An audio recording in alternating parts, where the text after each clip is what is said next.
சின்ன மருமகள்ல அடுத்து என்ன நடக்க போகுது அப்படின்னு பார்த்தீங்கன்னா, இங்க பார்த்தா அப்பத்தான் எல்லாருமே வந்து இந்த மருத்துவ முகாம்ல இருக்காங்க. ராஜாங்க வந்து இந்த பக்கம் பங்களாவுக்கு போயிட்டாரு. ராஜாங்கத்து கூடயே சித்ரா, ஈஸ்வரி, தாமரை, சாவித்திரி எல்லாம் போயிருதுங்க. இங்க பார்த்தா சேது வந்து கிரிக்கெட் விளையாண்டுக்கிட்டு இருக்காரு. திடீர்னு ஒரு ராட்சத வண்டு கூட்டம் வந்து அங்க உள்ள எல்லாரையும் கடிக்க ஆரம்பிச்சிருது. ஐயோ, என்னது இது, இப்படி பெரிய வண்டு கூட்டம்லாம் வருதே அப்படின்னு சொல்லிட்டு சேது பதற ஆரம்பிச்சிடுறாரு. ஒருத்தர் வந்து, ஆமாங்கய்யா, இந்த வண்டு கூட்டம் இது சரியான விஷ வண்டு, இதை கடிச்சிச்சு அப்படின்னா எல்லாரும் மயங்கி கீழே விழுந்துடுறாங்கய்யா, யாரும் இந்த இடத்துல இருக்க வேணாம், கிளம்புங்க அப்படின்னு சொல்லிட்டு அவர் சொல்லிக்கிட்டு இருக்கும் போது இந்த வண்டு எல்லாரையும் கடிக்க ஆரம்பிச்சிருது. சேது வந்து தமிழுக்கு வந்து ஒரு பெரிய கம்பெனி எடுத்து கொடுத்து போத்திக்கிங்க அப்படின்னு சொல்லிட்டு அப்பத்தான் மோகனா எல்லாத்தையும் காப்பாத்திடுறாரு. அது போக அங்க இருந்த தீப்பந்தத்தை எடுத்து அந்த வண்டெல்லாம் விரட்டி அடிச்சிடுறாரு. தீயை பார்த்ததுமே அந்த வண்டெல்லாம் வேற பக்கம் திசை மாதிரி போக ஆரம்பிச்சிருது. உடனே டாக்டர்கிட்ட, நீங்கெல்லாம் கொஞ்சம் பார்த்து பத்திரமா இருங்க, நீங்கள் இருக்கிற இடத்துல எதையுமே கதவெல்லாம் திறந்து வைக்காதீங்க, கதவை பூட்டிக்கிங்க அப்படின்னு சொல்லிட்டு சேது வந்து அந்த டாக்டர்கிட்டலாம் சொல்லிட்டு அங்கேருந்து கிளம்புறாரு. அப்பத்தா வந்து அப்பத்தாவையும் வண்டு கடிச்சிருது. அப்பத்தா அப்படியே மயக்கி கீழே விழுந்துடுறாங்க. ஐயோ அத்தை, என்னத்த ஆச்சு உங்களுக்கு அப்படின்னு சொல்லிட்டு மோகனா பதற ஆரம்பிச்சிடுறாங்க. அப்புறம் பார்த்தா அப்பத்தா வந்து டாக்டர் சொல்கிறாங்க, நாங்கள் பார்த்துக்குறோம், இவங்களுக்கு மருந்து கொடுத்து ட்ரீட்மெண்ட் பண்ணுறோம், நீங்கள் அவங்களுக்கு என்னாச்சுன்னு போய் பாருங்க அப்படின்னு சொல்லிட்டு டாக்டர் வந்து சேதுக்கிட்ட சொல்லவும், சரிங்க மேடம் அப்படின்னு சொல்லிட்டு மலர் வந்து அப்பத்தாவுக்கு துணையா அந்த டாக்டர் கூட இருந்துடுறாங்க. மோகனா அப்புறம் சேது, தமிழ் 3 பேர் மட்டும் இங்கே வர்றாங்க. இங்கே பார்த்தா ராஜாங்க வந்து வெளியே பேப்பர் படிச்சுக்கிட்டு இருக்காரு. இந்த ராட்சத வண்டு வந்த விஷயம் ஊர் முழுக்க பரவ ஆரம்பிச்சதும் ராஜாங்கத்தை தேடி அந்த கிராம மக்கள்லாம் வந்து, ஐயா, இந்த மாதிரி இங்கே ஒரு ராட்சத வண்டு கூட்டம் வந்துக்கிட்டு இருக்கியா, ஊர் முழுக்க எல்லா மக்களையும் கடிச்சிருதியா, தயவு செஞ்சு நீங்க வெளியே வராதிங்கயா அப்படின்னு சொல்லிக்கிட்டு இருக்கும் போதே, ஐயா அந்த வாசனை வருதியா, அந்த வாசனை வந்தாலே அந்த வண்டு கூட்டம் நம்மள நெருங்கிருச்சுன்னு தான் அர்த்தம் அப்படின்னு சொல்லிக்கிட்டு இருக்காரு.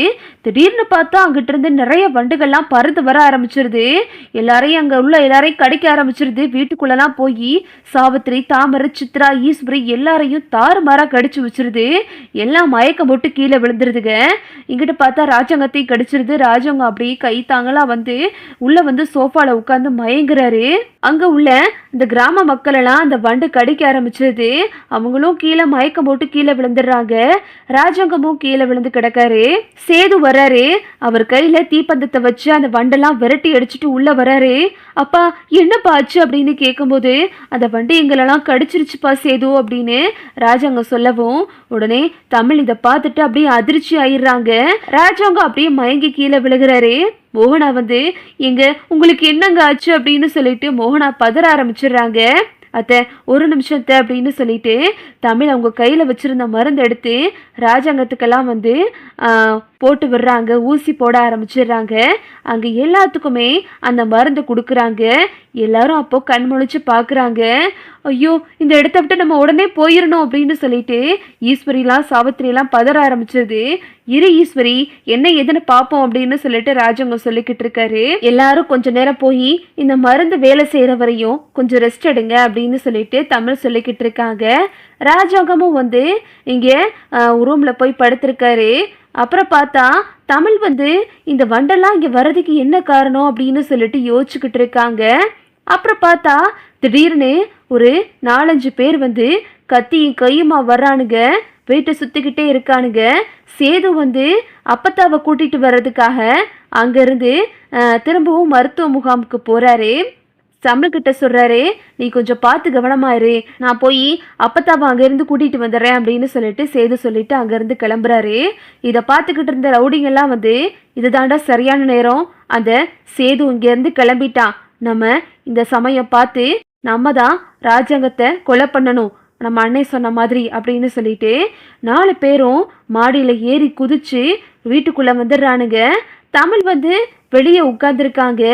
அங்கே 4 பேரும் உள்ளே போயிட்டு, என்ன ஏதோ சத்தம் கேட்குதே அப்படின்னு சொல்லிட்டு நினச்சி பார்க்குறாங்க.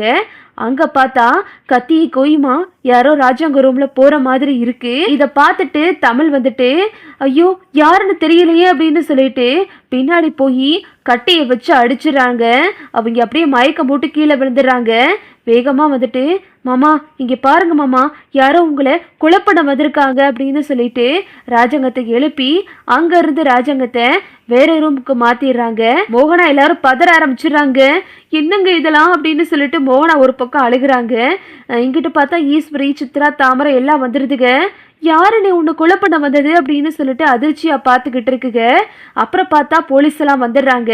போலீஸ் வந்துட்டு அவன்களை போட்டு அடி அடின்னு அடிக்கிறாங்க. டேய் யாரா நீங்களா, யாரா அவங்கள அனுப்புனது அப்படின்னு சொல்லிட்டு அவங்கள போட்டு அடிக்கிறாங்க. உடனே ஐயா எங்களை விட்டுருங்கய்யா, அந்த எதிர்கட்சி தலைவர் நீதி மாறணும் இவங்க தம்பி பையன் போசும் தாயா உங்களை கொலை பண்ண சொல்லி அனுப்பி வச்சாங்க அப்படின்னு சொன்னதும் இது கேட்டுட்டு அப்படியே அதிர்ச்சி ஆயிடுறது ராஜாங்கத்துக்கு. அப்போ அவங்க 2 பேரும் இங்கேதான் இருக்காங்களா அப்படின்னு ராஜாங்க கேட்குறாரு. ஆமாங்கய்யா, இந்த காட்டுக்குள்ளதான் அவங்க 2 பேரும் இருக்காங்க. உங்களை கொலை பண்ண சொல்லிதான் எங்களுக்கு காசு கொடுத்து அனுப்பி வச்சாங்க அப்படின்னு சொல்லிட்டு அந்த ரவுடிங்க எல்லாம் உண்மையை சொல்லிடுறானுங்க. இது கேட்டதுமே தமிழுக்கு கோவம் வந்துடுது. இவனுங்களை என்ன பண்றதுன்னு தான் தெரியல. உங்க பையன் போஸுக்கு என்ன சொன்னாலும் புத்தியே வர மாட்டேங்குது. ஏற்கனவே ஒரு தடவை உங்களை கொல்ல வந்தாமாமா அப்படின்னு தமிழ் வந்து நடந்த விஷயத்தெல்லாம் சொல்லவும் இதை கேட்டுட்டு ராஜாங்கம் அதிர்ச்சி ஆகிறாரு. என்னம்மா சொல்ற அப்படின்னு. ஆமாமாம்மா, ஏற்கனவே நீங்க ஹாஸ்பிட்டல்ல ஆக்சிடென்ட் ஆகி படுத்திருக்க போது உங்களை கொலை பண்ண போஸ் வந்தாமாமா. கத்தி எடுத்து கொலை பண்ண வரும்போது நான் குறுக்க வந்தேன். அப்போ ஈஸ்வரியத்தை அவங்க பையனை தலையில் அடிச்சு கீழே தள்ளி விட்டாங்க. நானும் ஈஸ்வரியத்தையும் தான் உங்களை காப்பாற்றணும். ஈஸ்வரியத்தை அவங்க பையன் மேல வச்சிருந்த பாசத்தினால இந்த விஷயத்த சொல்ல வேணான்னு கேட்டுக்கிட்டாங்க. அதனாலதான் நான் இந்த விஷயத்த சொல்லலாமாமா. அது மட்டும் இல்லாம இந்த ஊரை பக்கமே இருக்கக்கூடாது அப்படின்னு சொல்லிட்டு நானும் மிரட்டி வச்சிருந்தேன். ஆனா இந்த போஸ் இன்னும் திருந்தலமாமா. அவனை நம்ம சும்மா விடக்கூடாது. நான் அன்னைக்கு விட்டதுனாலதான் அவன் இன்னைக்கு உங்களை திரும்பவும் கொல்ல வந்திருக்கான் அப்படின்னு சொல்லிட்டு தமிழ் நடந்ததெல்லாம் சொல்லவும் ஈஸ்வரி வந்து தமிழை முறைக்குது. ஐயோ இவ வேற எல்லாத்தையும் சொல்லிட்டாளே அப்படின்னு சொல்லிட்டு உடனே ராஜாங்க வந்து என்ன ஈஸ்வரி இதெல்லாம் உன் பிள்ளைக்கு எப்படி சொன்னாலும் புத்தி வராதுல அப்படின்னு சொல்லிட்டு ராஜாங்க வந்து ரொம்ப கோவமா ஈஸ்வரியை திட்டிக்கிட்டு இருக்காரு. மாமா அப்பதான் அவன் அம்புடு பெரிய பிரச்சனையிலேருந்து தப்பிச்சான். அதனாலதான் இந்த விஷயத்த சொல்லலாம் மாமா அப்படின்னு சொல்லிட்டு ஈஸ்வரி சொல்லிக்கிட்டு இருக்காங்க. உடனே போலீஸ் வந்துட்டு ஆளுகளெல்லாம் விட்டு தேட ஆரம்பிச்சிடுறாங்க. ஒரு அவுட் ஹவுஸ்ல வந்து அந்த போஸும் நீதிமரணம் இருக்கிறத போலீஸ் பார்த்துடுறாங்க. பார்த்துட்டு அங்க போயிட்டு கையும் கழுவுமா அவங்கள பிடிச்சிட்டு வர்றாங்க. ஈஸ்வரி ஒரு பக்கம் கோவமா இருக்கு. இந்த விஷயத்த கேட்டுட்டு சேது வந்து அதிர்ச்சி ஆயிடுறாரு. போஸை போட்டு அடி அடின்னு அடிக்கிறாரு. சார் விடுங்க சார், இவங்களை நாங்க பாத்துக்கிறோம் அப்படின்னு சொல்லிட்டு போலீஸ் வந்து போஸையும் நீதிமரனையும் கைது பண்ணி கூட்டிட்டு போயிடுறாங்க. அப்பதான் வந்து ஐயோ இவனுக்கு எம்பிட்டு சொன்னாலும் புத்தியே வரமாட்டேங்குதே, ஏன் தான் இப்படி இவனுக்கு புத்தி கெட்டு போய் திரியிறானோ தெரியலையே.